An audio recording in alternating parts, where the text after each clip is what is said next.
Hey guys, I'm just standing in front of our old house that we used to live in before we built the new one just over yonder.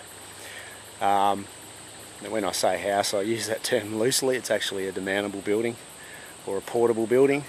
We used to call it the bungalow affectionately. Very small building. It was only 12 metres by 6 metres, so it was a very tight squeeze for many years. But the reason I'm standing in front of it, because this was the scene of my next encounter story, which I'm about to tell.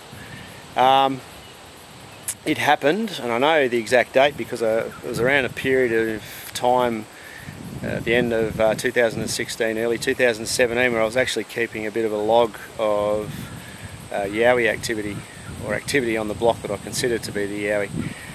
16th of October 2016. It was about 3 o'clock in the morning. It was a full moon, the brightest possible full moon that you could imagine. It was almost like daylight outside, and so that was the setting of my next encounter. First of all, I'll just take you for a walk through the bungalow just to give you a bit of an idea of where we're living, and the point at which I caught my first full-on visual sighting of the Yowie. I'd had other, obviously, visuals before, but not a full body visual. I've had multiple eye shines. I've seen glimpses of a large body moving through trees in the bushes. I've heard this thing, I've smelt this thing, I've heard it growl, you name it. But this particular night was my first and my only full body sighting of this creature. So anyhow, if I just turn the camera around, looking at the front of our little house, a little bungalow, donga, demountable, whatever you want to call it, portable building. This is our front door. Just looking at the landscape around. Just over there is our dog pen, a large 6-foot fence around it.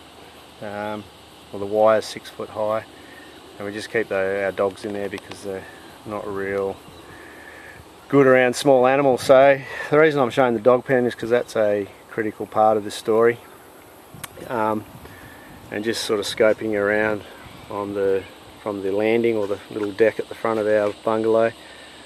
That's shooting down now towards the river. So that tree line down there is the river, just to get a bit of an idea of our bearings.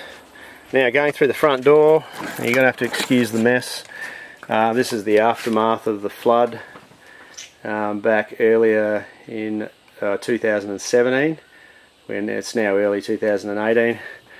While we've done a massive cleanup, there's still stuff in here which we still need to sort through. It's a massive cleanup after the flood, so that's why it's such a mess. We've still got to get to it. Now, coming through here, this was our lounge, sort of dining, kitchen area over there, and we just sort of set up a little bit of a study over there. Through that little door was our bathroom and laundry.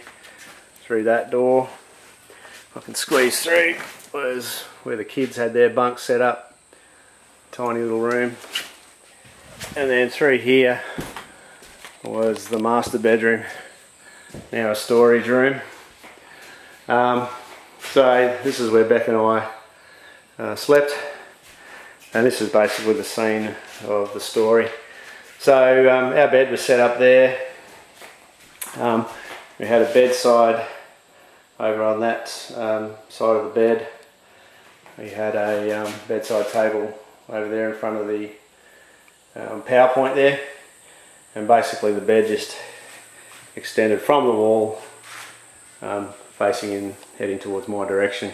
As you can see, there's a window to the outside there, which is fairly critical to this story, and another window out there heading towards the neighbour's property.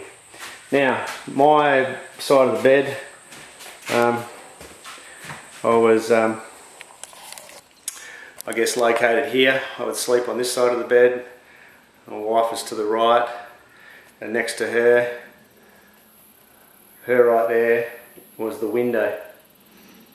Now, like I said to you, was 3 o'clock in the morning and I was woken by one of our dogs, Cairo. He's a Malamute Shepherd, and the thing that really stood out to me, I'm a really heavy sleeper, it takes a lot to wake me up, but the aggression in his barking that particular night was just unbelievable. It sounded like he was ready to jump through the fence. He just wanted to tear to shreds whatever was standing on the other side of the fence, and that's what woke me.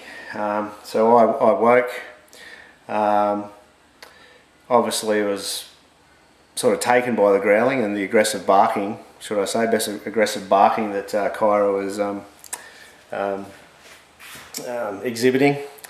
And normally when stuff like that, when the dogs were going off like that, normally I would be in a rush to get to the cupboard where we keep our video camera, get the video camera out, grab the torch and then race outside just to see if I could get any footage. But on this particular night, I knew it was a full moon outside, so I knew I was going to see something.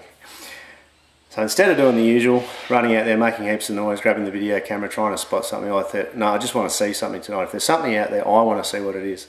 So I crept as quietly as I could. I'm just going to turn the camera around again.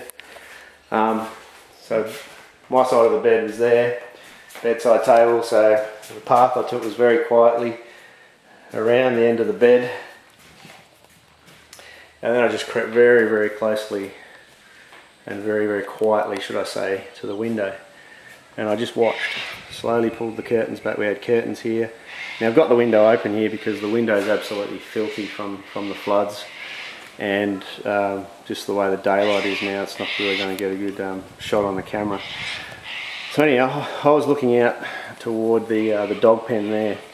And where Cairo was barking was pretty much directly behind the line of sight where I've got the camera pointing now. So there was that big palm tree there, the doghouse was there, and directly behind that is the main gate to the dog pen.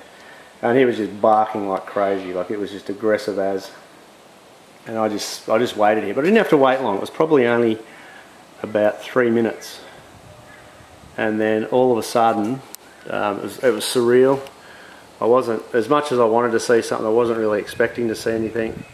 And all of a sudden, out of the blue, this massive, two-legged, dark creature just walked from the right-hand side of the screen to the left-hand side of the screen until it went out of view. And then I can only assume that this thing headed down towards the riverbank. Okay, so I'm just getting my daughter Jane to walk the path that the two-legged creature that I saw that night, and just to give you an idea of what I saw. Okay, Jane, go for it.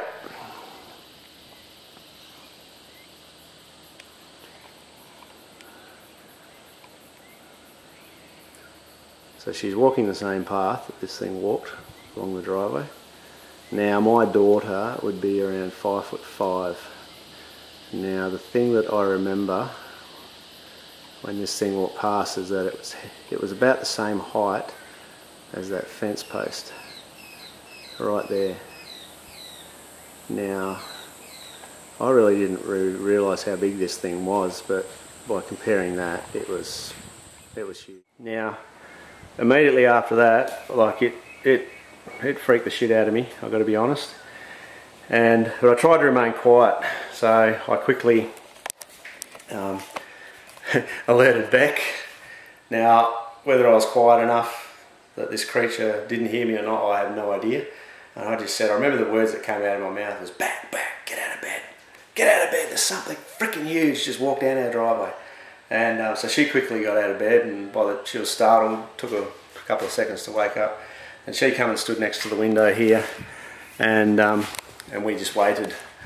I can't remember the amount of time we waited at this window, but it was maybe 5-10 minutes, I don't know. Just waited in silence, and then from there we slowly opened the bedroom door here, and just very as quietly as we possibly could. Being on this floor, it makes a lot of creaking sound, so it's not the quietest of places to walk through.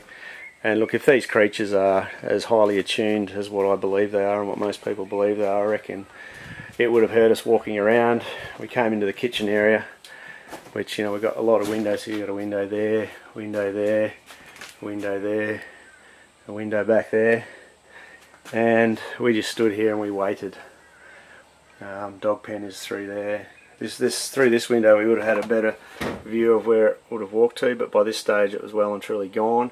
When I say gone, I don't believe it had totally disappeared. I believe it was still within the vicinity, just the way, the feel of the night, and just the noises that were being made by the other wildlife. You just tell there was something still floating around. But I think it actually heard us walking through the house, and subsequently it kept itself hidden for the rest of the night, and we didn't hear another thing. Well, sorry, didn't really hear any Yarra related sounds, and we didn't see anything for the rest of the night, much to our disappointment. But the fact that I got that sighting, I was pretty stoked about. Now, look, I may have only had a brief glimpse of this thing.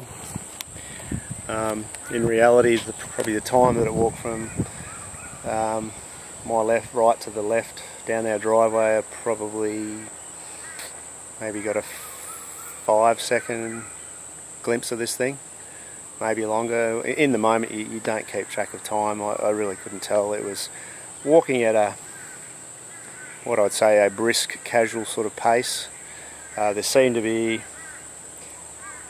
overly perturbed by the dog's barking. It wasn't worried by it. Like I said, it seemed quite casual, but it walked like it was intentional, like it had purpose in where it was going. It was straight. It seemed to glance sort of over its left shoulder, like in the direction of where I was watching it from. So whether it actually knew that I was there watching, I don't know, but it seemed to do that. It sort of had a, to me from memory, it was like a slight forward lean to its gait, and almost like, if I can do with my hands there, you can see that, hands backwards, with the fingers pointing backwards and wrists going backwards and forward like that. They're the distinct things I remember. Being a full moon, as bright as it was, I've got to be honest and say I didn't get a specific sighting of any facial features. For a start, it was probably too far away. I mean, the distance, if I'm looking here, if I turn the camera around, the distance from the far window there, which is the bedroom that I saw it from, to where it walked past there is, I would estimate, I'll tell you what, let's step it out, shall we? Let's not give estimates. I'm just going to walk it out and give an approximate meterage. So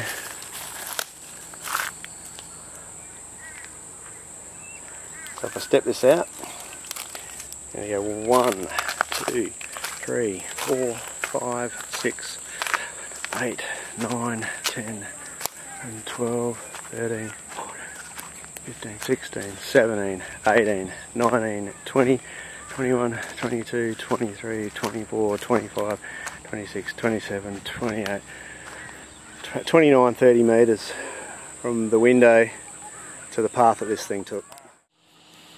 So the distance away was about 30 metres.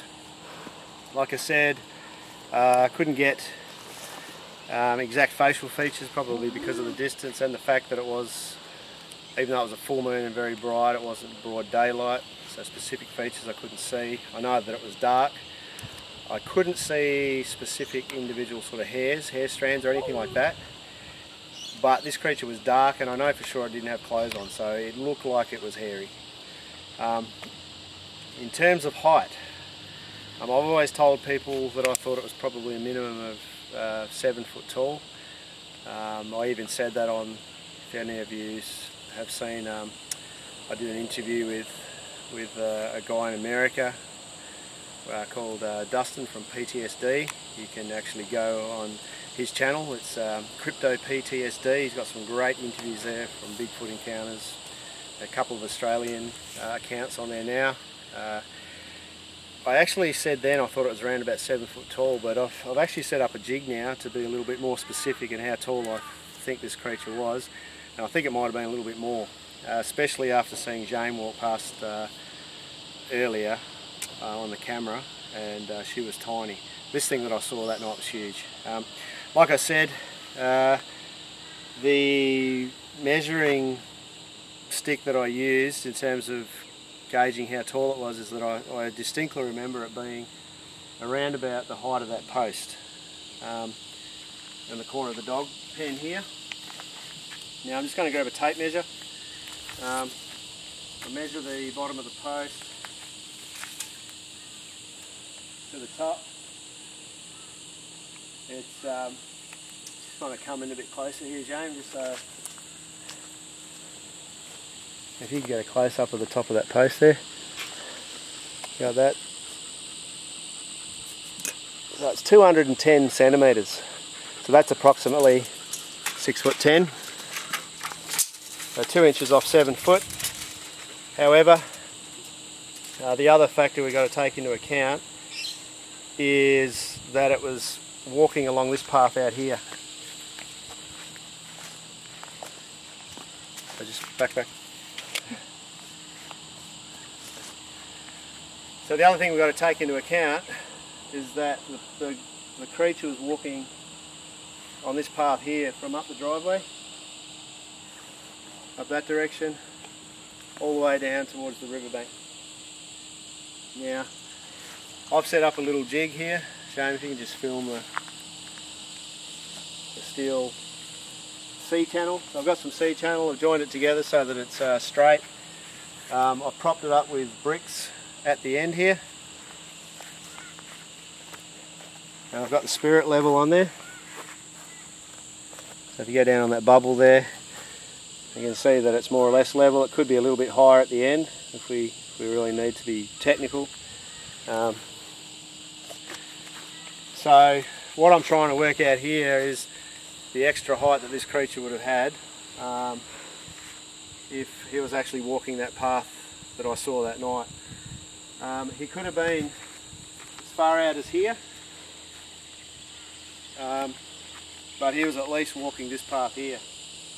So if I take a tape measure there, it's at 28 centimetres. He was walking down here, about 35 centimetres. Now I've got the end of the C-channel at the bottom of the post. I've extended it out here.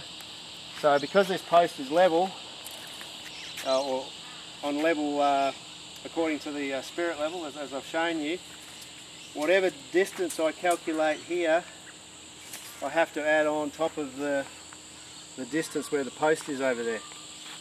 So I'm saying that that's 210 centimetres. It ranges anywhere from, what did I say, 27 centimetres to 35 centimetres. So that would give it an approximate height of anywhere between, was that about 237 centimetres to about 245 centimetres. So that's anywhere up to around about, well, probably around about 8 foot tall, maybe slightly taller. So maybe my initial estimate of 7 foot might have been a bit too conservative, but I can say it was at least 7 foot, the creature that I saw that night. So, in conclusion, I have no doubt in my mind what I saw. I'm convinced that it was a Yowie. You could argue that what I saw was a human. There's a couple of reasons why I don't think it was a human. One, just the sheer size of it. Even though we do have tall human beings in Australia, we don't have many that range between 7 and 8 foot, and I'm thinking closer to the 8 foot end of the scale. Due to perspective, it could have even been more, I don't know, but I'm just going to say between 7 and 8 feet as a conservative figure. The only two reasons I could think a human would be on our block at 3 o'clock in the morning would be, one, to steal something, break in and steal something. It clearly wasn't doing that. It had nothing had been broken into that night. Why would it just randomly walk to the riverbank? There's nothing down there for a human to casually walk down and I don't know, disappear. Well, the other reason a human would be on here is if they were drunk or on drugs and were totally disorientated. And clearly this thing wasn't disorientated, it wasn't drugged. Like I said, it was a fairly casual looking walk. It had a slightly forward leaning gait. Its fingers to me seemed to be sort of, or its hands were curved backwards. So the fingers were pointing backwards, so the wrist was leading the arm swing, which sounds a little bit probably ape-like. Like I said, a slight forward hunch. It looked over its left shoulder and out in my direction. And but even though it was sort of a casual walk, it was very intentional. It was clearly heading down towards the riverbank, and it was heading in a straight line. It wasn't messing around. It wasn't wandering from side to side. And it clearly wasn't bothered by the dogs. Wasn't scared. It didn't even seem to be scared that it was that it could possibly have woken us. It's like it was in full control of whatever it was doing. So yeah, I don't know what more I can say. Like I said, I have no doubt in my mind of what I think it was. Based on what I've seen that night and all the other encounters that have happened around on our block, I certainly believe it was the Yowie.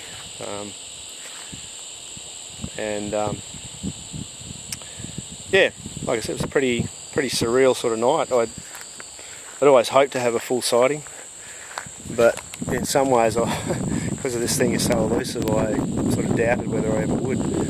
I'm hoping to get more. I'm hoping to capture something on video. We're always trying. We've got some ideas up our sleeve, but you know, we just have to wait and see what happens. I'll see you on the next video. Cheers.